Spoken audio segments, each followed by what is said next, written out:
We divide 797 by 5 in a long division method. 5 times 1 is 5. On subtracting, we get 2.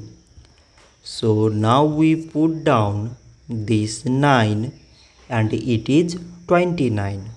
So 5 times 5 is 25. On subtracting, we get 4. So again we put down this 7 and it is 47.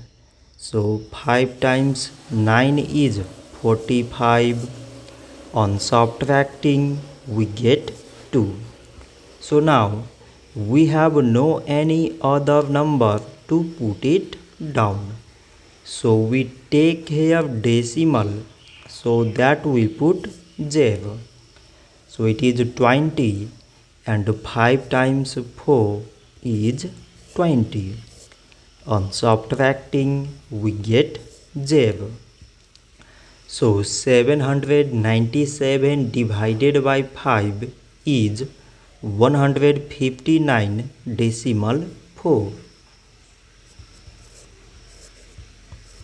So this much for today and thanks for watching.